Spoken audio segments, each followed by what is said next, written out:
Hey friends, welcome to Bokeh, a podcast exploring the ever-blurring lines between the personal and business lives of professional photographers.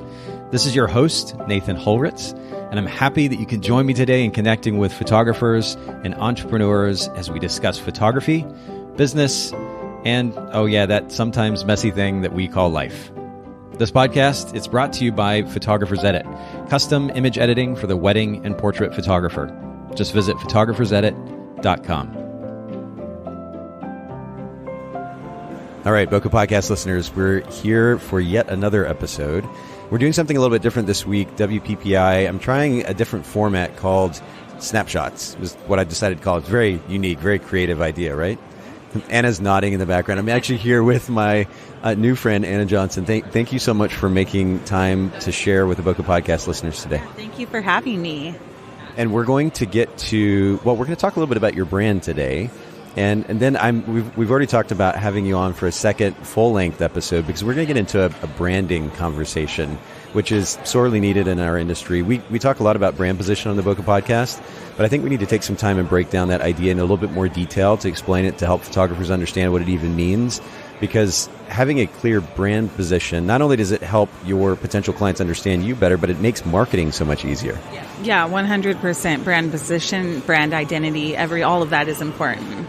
So we're going to do that on a different episode because I know that we need more than the 10 or 15 minutes that we're going to spend for this conversation. But first of all, if you were to have 15, 20 seconds to sum up what your photography, and I know that you have more than one brand, but we're talking specifically today about your Boudoir brand.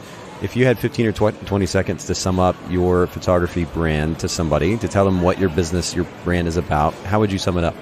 So with my business, my branding is about just being. And I reach out to the woman who's just wanting to be 100% authentic herself. The company's called Boudoir Ego, and just be is B.E for Boudoir Ego, tying in having an ego about yourself, but learning to just be you. Okay, and so we're going to break that down in a little bit more detail in a second. But over the last, let's see, how many years have you been in business now altogether as a professional? Gosh, since 2011. Okay, so we're at about 8 years now. So that's quite a bit of time, and props to you for being able to keep a business going that long. But what is one of the most important lessons that you've learned as a photography business owner? I mean, again, if you had 15, 20 seconds to, let's say you're riding an elevator and there's a photographer there and you have an opportunity to share the most important piece of advice that you've learned over the years, what would that be? So honestly, I would just say be authentically you. 100% the best thing that you can do is just be you and figure out what that is and how that is going to transpire to your business and how you can reach people through being authentic. So I'm going to push back a little bit, play a little devil's advocate, because we hear this word authentic quite a bit these days. How can we go beyond just saying the word and actually doing that thing? What does it mean? And I realize this is a loaded topic in and of itself, but what does it mean to figure out who we are and then to actually be that thing? Make it more tangible for us. So without taking too long, because I think that this is super important in figuring this out, but I think the most important thing is really just figuring out what it was at that moment that is leading you to decide that you want to be a photographer or that you decided that you wanted to go into this business. And everybody has their reason, but there's one pivotal point in time, and typically there's several, but usually you can track those back to even being a child. And those memories are what's going to create authenticity and a brand that's authentic. So starting with why you even went into it in the first place. That's interesting because I think back to my photography business and I didn't have a clear why to begin with. What we ended up doing was creating a pretty distinct brand position in the small Chattanooga, Tennessee market that we were in at the time, offering a kind of what we called at the time a contemporary style of wedding photography. It was kind of cheesy looking back on it, but there was in that small market a very traditional style of wedding photography. So to come out with a lot of black and white kind of journalistic style photography, something that we were seeing at the time come out of California but hadn't really made its way to Tennessee yet or to Chattanooga yet, there was an opportunity to be able to do something that was distinct. But the actual motivation to be a photographer, that's an interesting point of conversation because I think there was part of me that got into photography to not quite follow what my parents had in mind for me at the time. There was a little bit of rebellion in there maybe. So I don't know how I would tie that into the brand, but ultimately there was an opportunity to do something that we, again, are going to get into in another episode, which is to create a distinct brand position. Right. And that was clear enough that it drove what we did really from day to day. And it was a cool opportunity in that. Yeah, totally. As far as finding my point, it really starts back like when I was like 16, 17 years old. Honestly, I'm not young, so that was filmed back then. And I'm not old, though. No, hey, I'm almost 40 years old. I started on film, too. I shot 35, medium format. I get it. It's okay. We're still young. It's all good. Yeah, but it started back when I was like 16 years old, and honestly, taking photos of my girlfriends, it was kind of fun for us to do that in our bathing suits and just like around the house. And when I would get those prints back and I would look at those prints and I would see them and I would show my girlfriends, I noticed more confidence in something that was something that they didn't have. And I went on to becoming a pediatric nurse. I was a pediatric nurse for years, left my job for full-time photography, but at that point, my sister passed away from breast cancer. And I think that was really the pivotal point that I can point to in my life that really made me realize I want to do something different. And so tracking back to what we were saying earlier as far as what it is that I believe everybody can find a point. Sometimes they aren't sure where it's at, but there's always a point in time where you can look at it and say, hey, you know what, at this point, this is what happened. And that's why I feel this way about things. That's why when I see someone at a wedding smile, why it brings a warm feeling. Some people don't see that. Some people don't get that. And that's the reason why each person gets those feelings, or taking photos of little kids and like having them laugh and feeling that laughter. There's a reason why people get emotional or excited about that. And that comes from somewhere in their life of how they were raised. And that's why I think it all comes down to a point in your life with choosing your company. That makes sense. With Photographer's Edit specifically, it's very easy to go back to a place where, as a photographer, I wanted even more flexibility than I had. So I wanted to create a company that would give me even more freedom, more flexibility.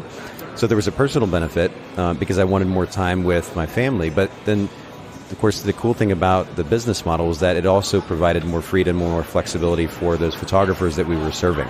So there's a deeper mission there that I can speak to. But it's interesting. You kind of got me thinking now about why, like, I can't even point exactly to why I got into photography in the first place back in 2000, 2001. Outside of it just seemed cool. I liked, the cool camera gear or whatever. I'm going to have to think on that one a little bit more. Maybe we can come back to it. Speaking of gear, actually, I'm curious, as a boudoir photographer specifically, is there a particular piece of camera gear that you just really, really love? Oh, yeah. I use a 35 millimeter Canon. That is my favorite lens. I do like 50 as well, but honestly, my go-to, if I could not live without one lens, it would be that 35. And it just, for boudoir, it just gives the right amount of distance between you and your subject or you and your client. And so that would be my go-to lens for sure. And I shoot with Canon, so I'm a Canon girl. Sorry, Nikon people who are listening. I do love you guys too, though. Have you moved to the mirrorless cameras yet? I have tried them out. I had Sony send me a GX8 in 2016, and I tried it for 2 weeks at a wedding. Honestly, I loved it. I just don't want to make that switch because I have to buy more lenses. And so we've actually been talking about adding a mirrorless to our company and adding that as an option, but I haven't made the switch yet. It's fair enough. I love the form factor of the mirrorless cameras, but I was also noticing, I kind of expected them to be more silent than they are. Yeah. There's still a clicking sound that happens that reminds me of the SLRs, and I was kind of surprised by that. I took some time when I was on the trade show floor this week to look at the cameras a little bit, and that kind of took me back. But the technology is incredible. My favorite mirrorless camera that I've played with a little bit thus far has been a Fuji X-T2. The form factor is really great. And I like the very manual feel about it. The dials on top of the camera, a lot of fun. Technology is fun. Ultimately, it's a tool, though. Finding the best tool for the job is what's most important, and or at least one of the most important factors. So, Canon, I'll forgive you for being a Canon girl. I shot Nikon my whole career. We're sitting here in a Starbucks in the casino, and I've got a bag next to me right now that actually has a Canon 70D that I use for video content. So I've gone both ways. Will you forgive me for that? Yes, I'll forgive you. I've shot with Nikon, and honestly, I can't. There's a lot of arguments, and I always say, you know what? It really just depends on what you started and what you bought first. And there is some slight differences to both of them, but it's kind of a toss. It's like there's good things about Canon, there's great things about Nikon, there's good things about both. And for me, again, I started off of with a Canon AE1 film, and I had lenses then. So when I got my first digital camera, I was like, well, you know what? I can get an adapter and still use these lenses. And I did. And then I ended up moving up my lenses and upgrading, obviously, because times changed and I had to upgrade. So yeah, I forgive you. Fair enough. Okay, at least we're going to get along for a little bit here. Let's get back to your photography brand, though. So Boudoir Ego, it's a very interesting word to me because so much of what's at stake in boudoir photography is ego. Maybe in some ways a negative, but hopefully in many ways in a positive fashion. Talk a little bit more. You mentioned just briefly where the name comes from earlier, but break that down just a little bit more for us. What was the motivation for creating a brand with this focus on ego? I think that people take the word ego and sometimes it can be used in a negative aspect as like, oh, you got a big ego. And honestly, I think that that's just society that says that that's negative, to be honest. Like, really, I think having an ego or being, like saying, hey, you know what? I'm amazing. There's nothing wrong with that. And I think that someone should own that. If they know that they're amazing, they should own it with humility. So I think that that's important too. You shouldn't walk around and be like, I'm the stuff when you're not. Or even if you are, you shouldn't do that. But that's kind of where it came from, is I really want women to just be able to feel comfortable being themselves, feel honest being themselves, and to be able to have that feeling of amazement and that feeling of confidence. And when I was creating a name, I wanted something that said, like, I am confident. And that's what Boudoir Ego is. And being a client of mine means that they're going to have that confidence and that they get to say, I am Boudoir Ego. Meaning I am confident, I am strong, I am powerful, I am bold, and I can do this. And you summed that up beautifully, too. So, again, this is a very loaded topic. To try to squeeze it all into 10, 15 minutes is tough. But let's translate that and make it a little bit more practical for our listeners. So what does it mean this idea of helping someone feel comfortable in front of the camera, in and of itself is a potentially tough challenge. Now they're beginning to take some of their clothing off. It becomes even more complicated. And we were talking before we even started recording. This isn't just specific to female individuals, but also to male individuals who are just self-conscious about their bodies. It's tough. What are a few ways, just very simple, practical ways that photographers can help, we're going to go with women particularly here, feel more comfortable in front of the camera to be able to overcome some of those insecurities? So again, I think that comes back to being authentic and being you. And by authentic, I mean just being real. Like I don't know how to explain it any other way, but saying just being real. That goes from your emails, the initial contact that you have with your client, and being real in your emails and talking to them just like you would your best friend. And so when my clients come into my studio, they already have this expectation of they know who I am, which gives them a feeling of being comfortable. The other thing is I'm an extremely open person as far as accepting. So when I have women come in talking about their body issues, or even if they're talking about their sexual life or whatever's going on, I'm willing to listen to them, and there's no judgment there. And so I think that that's super important. When I look at a woman, if she's plus size, if she's small, everybody has their struggles. The way I talk to them, I'm never saying anything like, oh, we'll cover this because you have a bump there, or we want to do, look at those. We don't want to wear those ones. Those ones give us sausage legs, or we don't want to wear those, that outfit because it's going to make you have a little bulge here. So that's why, I always say, wear whatever you want to wear. And it's my job as the photographer to make sure that you look amazing, and you will look amazing because that's my job. And you're going to feel amazing because that's my job, is to make you feel amazing. So I think throwing out the negative aspect and those negative keywords is what will separate someone from feeling comfortable to not feeling comfortable.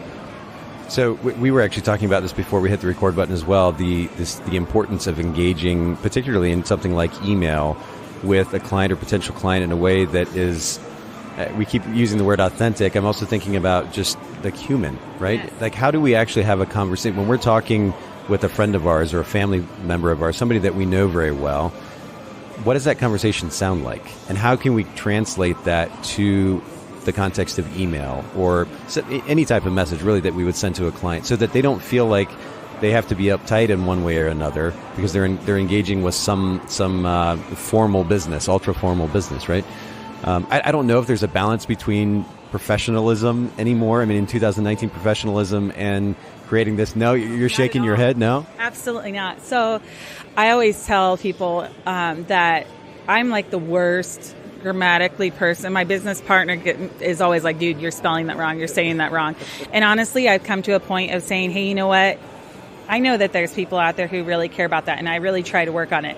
But with things like email and with things that you're sending out, you're going to have errors, and errors make you human. And no matter how many people read your website or everything over and over, if you make them so it's so precisely perfect, then you begin to sound robotic. And so it is important to make sure that there's not like huge errors in your writing. But even just adding personality to your email, and that can be hard when you're writing, because you're writing and that could be taken different ways.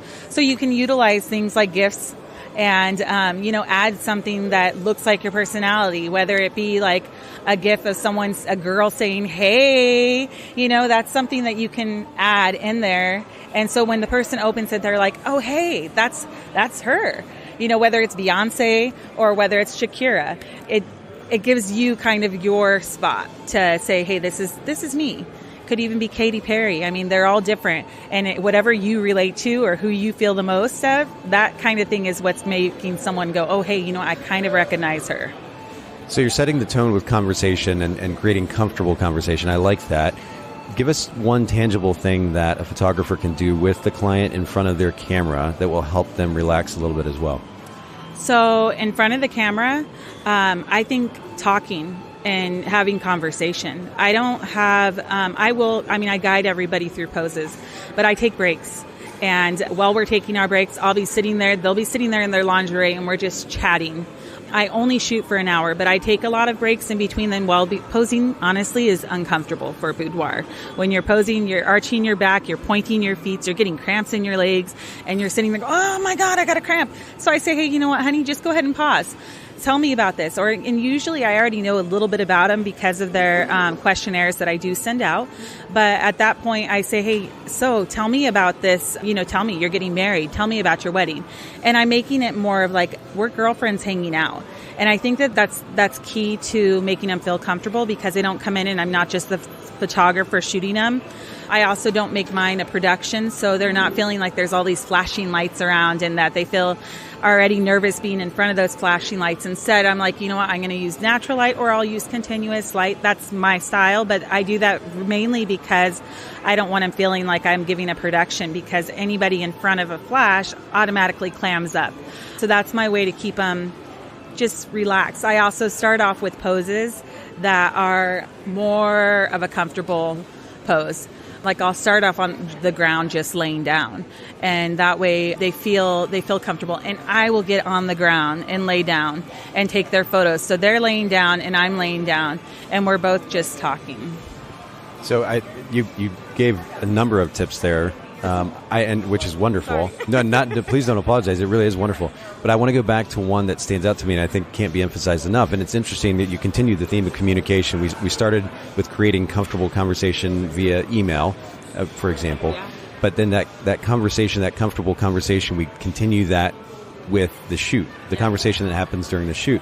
One of the things that I notice, and I realize in context there may be a reason or two for this, but when you go to a shooting workshop, you'll notice photographers are photographing the model and they don't say a thing. You just hear click, click, click, click, click, click, click, click, and there's no communication to the model, whether it's to give them guidance or even just to encourage them. In fact, I went to a workshop the other day. It's a very specific example, but I was at this workshop that we were sponsoring, and there was a shooting segment, and the photographers weren't saying very much to the model. And I complimented how she looked, and she lit up. I mean, the smile that she got on her face, it totally changed her demeanor. Yeah. I wasn't even shooting. I was just kind of standing in the background, but I complimented her. Yeah. And it literally changed her demeanor. And you could tell almost like a lighter step about her after that. It's amazing how much we can create a more comfortable environment for somebody when we just consistently and continually encourage them and compliment them, and to do so genuinely. By the way, you mentioned the significance of genuineness, of being genuine in our email. That translates to the way that we compliment our clients as well. They can tell if we're just feeding them lines versus actually meaning what we're saying. For anybody that's halfway intuitive, they can tell. So I think it's really important to consistently and proactively engage in communication and let a significant portion of that communication be compliments, because it can make all the difference in the world. Oh, 100%. And I think with Boudoir, it's establishing a relationship. It doesn't have to be, you're my best friend. But honestly, when someone comes in, I treat them like I would treat my best friend. And so the way I talk to them, I would never just shoot a friend and be like, hey, I'm not going to say much. Or, okay, here, go ahead and do this pose now. Okay, point your feet. No, I'm like, oh my gosh, honey, you look amazing. Or, yes, girl, this looks awesome. That's the kind of stuff that I say, because that's how I talk. And that is how I would say, that's what would happen if a girlfriend was sitting there. And I think that is something that people feel and they realize once they sit down and they're in front of the camera and they hear me talking to them, then they're like, oh, wait, you know what? She's making me feel like I've known her my whole life and like she's my best friend. And that's my goal, is to make them feel like that during that moment, because it's so hard to get comfortable in your lingerie when you don't have that communication and you don't have that feel of a relationship, whether it's an actual relationship with the person as a friend or whether it's just a client and you just met them. They need to feel like they're your best friend. That's good. This is good. This is such a loaded topic. Again, I realize that we're just kind of barely skimming the surface, but it's a good introduction to the topic. And what I'd love is for our listeners to be able to find you online, social media, your website, and then I hope to bring you back again for another episode. We'll get into the branding conversation, but will you share where they can find you online? Yeah, so you can find me at www.boudoirego.com or Instagram boudoirego, and that's where you can find my boudoir company. Perfect. And we'll make sure to link to that in the show notes. For those of you listening in, Bokeh, Bokeh podcast.com. Show notes are there, resources are there, a bunch of them actually. Make sure you check those out. But thank you again, Anna, for making time for the Bokeh podcast. Thank you so much for having me. I appreciate it. Thanks so much for listening to the Bokeh Podcast today. Will you let us know what you think by leaving a review of the podcast in iTunes or maybe in the Apple Podcast app? And I'd love to hear from you personally with your thoughts about the podcast, maybe suggestions about future topics and guests for the show. My direct email is nathan@photographersedit.com. The Bokeh Podcast is brought to you by Photographers Edit, custom image editing for the wedding and portrait photographer. Just visit photographersedit.com.